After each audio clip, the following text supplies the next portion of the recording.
African leaders often face accusations of corruption and perceived alignment with Western interests, which can be attributed to a compelling reason. These leaders find themselves in a delicate position, driven by concerns about their personal safety and the stability of their nations. Their actions, seeking powerful nations' support, stem from a desire for protection against the risk of coups or threats. However, this quest for security sometimes comes at a cost. Western powers, in exchange for backing, may expect these leaders to prioritize external interests over serving their own people or their nation's best interests. Former French President Jacques Chirac's declaration in March 2008 rings with a sobering truth: France's significance could diminish to that of a third-tier power without Africa. Chirac's predecessor, François Mitterrand, foresaw this perspective as far back as 1957 when he prophesied, "The absence of Africa could render France's historical narrative incomplete in the 21st century." Under a binding colonial pact enforced by France, 14 African nations find themselves compelled to deposit a staggering 50% of their foreign reserves into the French central bank, all under the control of the French Minister of Finance. Astonishingly, as of 2014, Togo and approximately 13 other African countries continue to shoulder the burden of colonial debt payments to France. The repercussions of dissent are grim. Leaders who dare to resist face dire consequences, often falling victim to assassination or facing destabilizing coups. In a troubling twist, those who comply with France's demands are rewarded with a luxurious lifestyle, supported by the French government. This stark contrast paints a harrowing picture of disparity as the people of these nations grapple with extreme poverty and despair. The weight of this reality underscores the profound imbalance in the relationship between these African nations and France, raising crucial questions about sovereignty, economic justice, and the future of these countries as they strive for genuine progress and empowerment. Let us take a closer look at these 14 African countries. 14. Benin. In the pages of history, agreements have shaped the course of nations, and the Franco-Benin Cooperation Agreement of 1975 is a poignant example. This accord, while fostering diplomatic relations, cast a shadow over Benin's autonomy by affording France significant control over its economy. With the power of a veto over Benin's government decisions and the right to intervene in its economic affairs when it saw fit, France left its mark on the country's path to development. Just a year later, in 1976, the Treaty of Friendship and Cooperation further solidified this relationship. France gained the right to station troops in Benin, and preferential treatment in trade was granted, tilting the scales in favor of its interests. Adding to this intricate tapestry is the Currency Agreement 1976, which ushered Benin into the CFA franc zone, a currency union with France at the helm. A pivotal but controversial aspect of this agreement demands Benin to deposit 50% of its foreign exchange reserves with the French Treasury, funds utilized to support France's own budgetary needs. 13. Burkina Faso. Some of the worst agreements that France signed with Burkina Faso include the Franco-Burkinabe Cooperation Agreement of 1961, the Treaty of Friendship and Cooperation between Burkina Faso and France of 1966, and the Currency Agreement between Burkina Faso and France of 1967.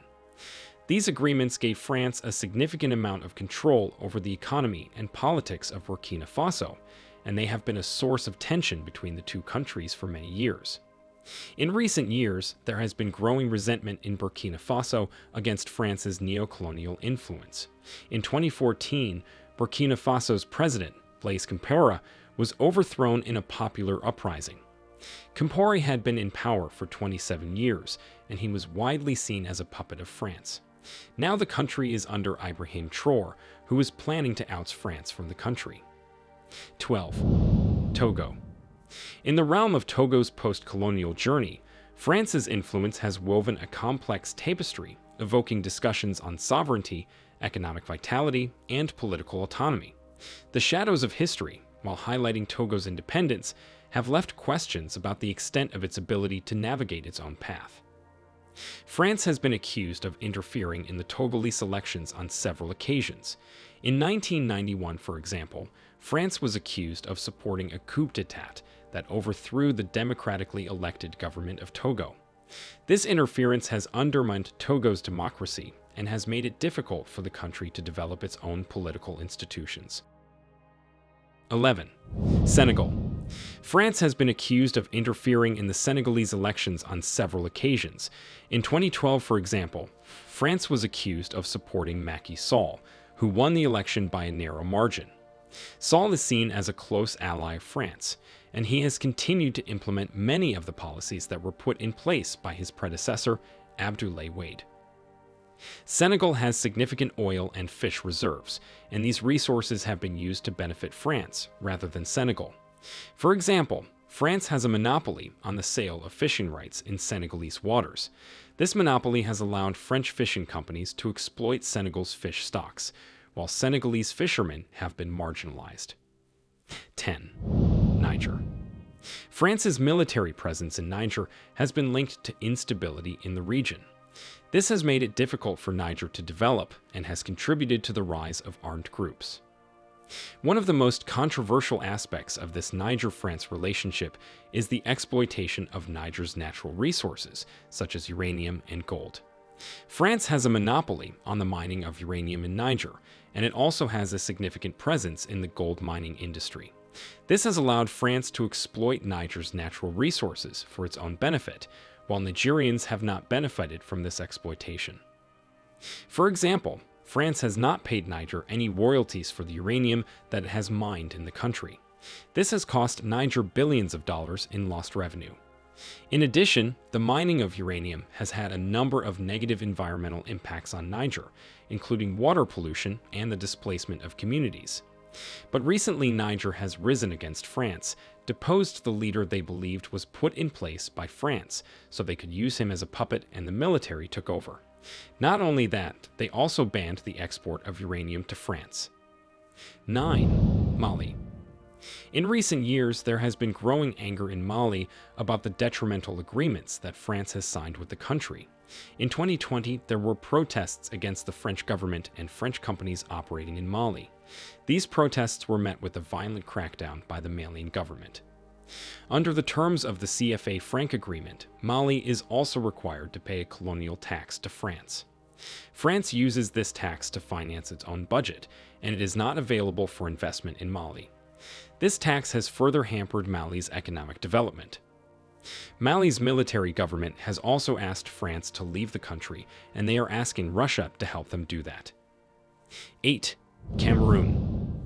France's historical relationship with Cameroon has been marked by exploitation and unequal terms, even after Cameroon gained independence. France has profited from Cameroon's valuable natural resources, including oil, minerals, and timber, often at the expense of fair compensation and development opportunities for the Cameroonian people. The use of the CFA-Franc currency, controlled by the French Treasury, has maintained economic ties that limit Cameroon's monetary autonomy. Additionally, trade imbalances have skewed in favor of France, exacerbating Cameroon's challenges in achieving self-sustaining growth. Political interference from France has further complicated matters, impacting Cameroon's sovereignty and self-governance.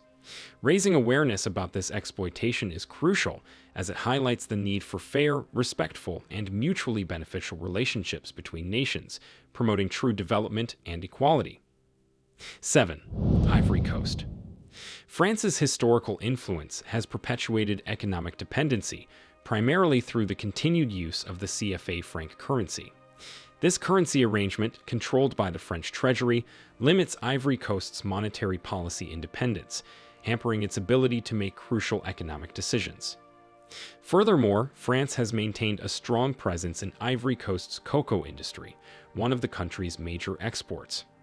This presence has often led to imbalanced trade practices, where Ivory Coast doesn't receive fair value for its resources. Additionally, France has had political interference in Ivory Coast's affairs, affecting its internal stability and sovereignty. These exploitative practices underscore the importance of revisiting the terms of the relationship between nations to ensure fairness, self-sufficiency, and sustainable development for countries like Ivory Coast. 6. Chad.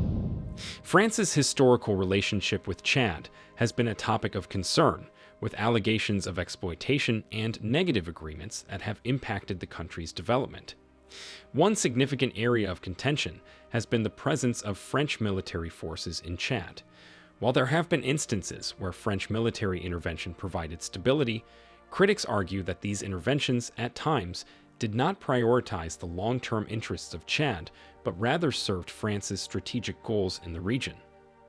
Additionally, trade agreements, including those related to natural resources, have raised questions about equitable terms. Concerns have arisen over the exploitation of Chad's resources, particularly oil, and whether these arrangements truly benefit the Chadian people or disproportionately favor French interests. 5. Congo. France's historical actions in Congo include atrocities during its colonial period, such as forced labor, brutal suppression of uprisings, and exploitation of resources. The infamous rubber trade in the early 20th century resulted in immense suffering and loss of life among the Congolese people. France's support for dictatorial regimes, both during colonial rule and post-independence, has contributed to political instability and human rights abuses. Additionally, the role of French companies in resource extraction has often been criticized for benefiting France while leaving Congo's population impoverished. These actions have left a painful legacy in Congo, highlighting the need for acknowledgement, reparations, and respectful international relationships. 4. Central Africa Republic. The legacy of French colonial rule left the Central African Republic vulnerable to economic dependency, with the CFA franc controlled by the French treasury, limiting monetary autonomy. French companies' involvement in resource extraction has often benefited France more than the Central African Republic, perpetuating imbalanced trade practices. Additionally, France's political influence in the region has at times affected the country's sovereignty and self-governance. This exploitative history underscores the importance of reevaluating the terms of engagement between nations and fostering equitable relationships that prioritize the well-being and self-determination of countries like the Central African Republic. 2. Guinea-Bissau. During the colonial era, Guinea-Bissau was under Portuguese rule, but France's involvement in the region's broader geopolitical landscape left an impact. Despite Guinea-Bissau's independence, there have been challenges related to political instability, economic struggles, and social development. There's a need to examine France's indirect influence, including through international organizations and regional politics, on Guinea-Bissau's stability and governance. Moreover, the exploitation of resources and the potential impact on local communities and the environment need careful consideration. While direct atrocities linked to France may be less prominent in Guinea-Bissau, the negative aspects often relate to broader issues such as governance, development, and sustainable resource management. 1. Gabon. One significant area of contention has been the historical support provided by France to certain Gabonese leaders, which has at times been perceived as favoring French interests over democratic principles. Gabon is rich in natural resources, including oil, and questions have arisen about the equitable distribution of the benefits from these resources. The presence of French companies in the oil sector and other industries has raised concerns about transparency, environmental impacts, and whether Gabon truly benefits from these partnerships. Furthermore, some critics have raised issues regarding the transparency of financial transactions and how they may have impacted Gabon's economy. It's crucial to ensure that financial agreements are not detrimental to the long-term growth and stability of Gabon. In wrapping up, this video has opened our eyes to the complex and often challenging interactions between France and several African countries like Cameroon, Ivory Coast, Togo, the Central African Republic, Equatorial Guinea, Chad, and Gabon. It's like peeking into the past and present struggles faced by these nations, revealing concerns about exploitation, questionable agreements, and the profound impact on their sense of sovereignty, growth, and overall well-being. The shadows of colonial history still loom large, influencing these countries in various ways even after they won their independence.